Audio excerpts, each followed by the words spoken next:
भारतीय सेना की जवाबी कार्रवाई में पाकिस्तान में कुछ एक चीज जो हर कोने से सामने आ रही है वो है सिर्फ और सिर्फ वहां पर तबाही। उनका एयर डिफेंस सिस्टम हम आज दोपहर होते होते खत्म कर चुके थे।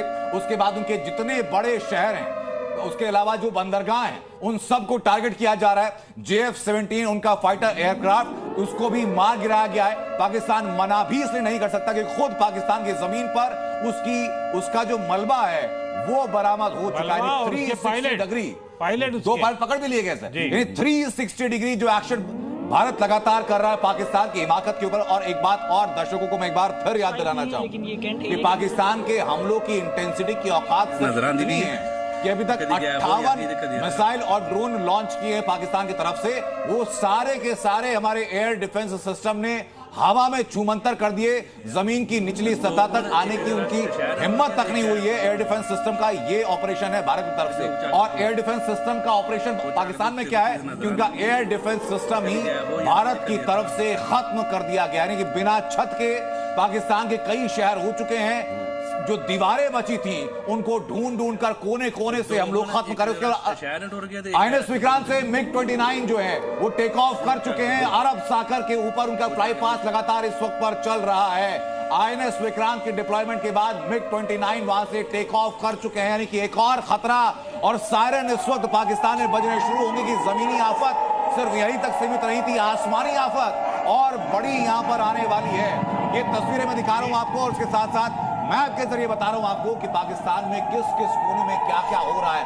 INS विक्रांत का डिप्लॉयमेंट पाकिस्तान को 1.5 घंटे से लगातार चल रहा INS विक्रांत का डिप्लॉयमेंट वहां 1.5 घंटे से ज्यादा।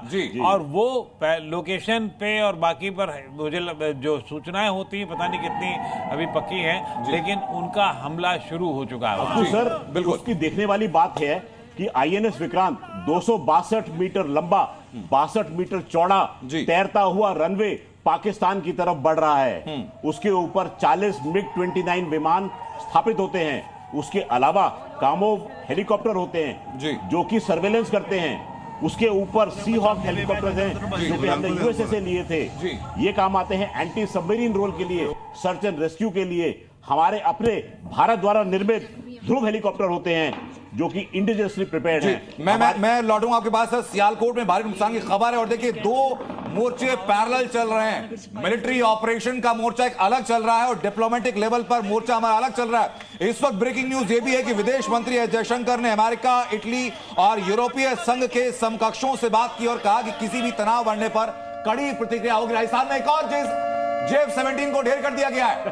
आप देखिए अपडेट किस रफ्तार से लगातार आ रही है। आप पलक झपकेंगे और उधर एक और अपडेट। ये तो ऐसे हो रहा है जैसे IPL में कोई विकेट गिरता है और धड़ से पकड़ लिया जाता है। देखिए वो विकेट खड़ा हो जाता है सर। यहाँ के विकेट खड़े होने लाके बच्चे पाकिस्तान को डिसोन कर देगा। एक जरूरी बात यह है इससे पहले कोई दबाव हमारे ऊपर आए, हमें आज ही मौका है जितना कुछ कर सके, जितना डीप जा सके, जितना जो एरिया कैप्चर कर पाए वो हमारे लिए उतना ही अच्छा होगा। जाएंगे सर, जाएंगे। जहां मैं देख रहा हूं जिस प्रकार से हम एक्शन ले रहे हैं, हमारा पहला काम है कि एरिया को पूरा पल्वराइज कर दिया जाए, मटिया मेट कर दिया जाए और फिर वही तो हम कर रहे थे। देखिए सर, अब JF-17 को ढेर किया गया और अब JF-17 के जो पायलट है उसकी तलाश में वहां पर रेकी की जानी शुरू हो चुकी है। ये पायलट को 2 पायलट पहले पकड़ लिए गए।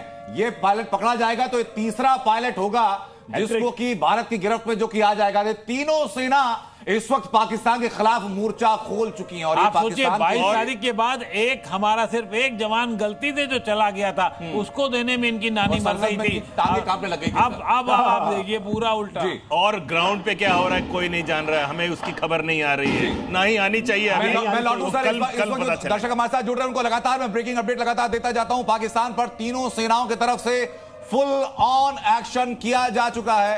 और एक और बड़ी खबर है, जनरल मुनीर के इलाके में एक और बड़ा धमाका हो चुका है। यानी कि तो बचा कौन? आर्मी चीफ हो, प्रधानमंत्री हो, कोई बख्शा नहीं जा रहा। रावलपिंडी में लगातार धमाके जारी हैं और जनरल मुनीर का जो इलाका है, जो उनकी रिहाइश है, वहां पर भी धमाके होने शुरू हो चुके हैं। कुछ वक्त पहले से मुश्किल 120 सेकंड पहले आपको अपडेट हम लोगों ने ये दी थी कि शहबाज शरीफ के घर के पास में धमाका हुआ है कि बमुश्किल कुछ किलोमीटर दूर की दूरी में धमाका हुआ है। और अब आसिम मुनीर के रिहाइश के बारे में भी खबर आ चुकी है कि आसिम मुनीर के इलाके में बड़ा धमाका हुआ। अब देखिए जल सेना थल सेना, वायु सेना, भारत की तरफ से तीनों सेनाओं का ताबड़तोड़ एक्शन जारी है। उसके अलावा गृह मंत्री ने स्पेशल फोर्सेस के डीजे के साथ आपात बैठक करनी शुरू कर दी है। विदेश मंत्रालय लगातार डिप्लोमेटिक लेवल पर बाकी देश के समकक्षों से बात लगातार कर रहा है और इस संदेश के साथ कर रहा है कि कोई भी बड़ा हरकत हुई तो बख्शा नहीं जाएगा।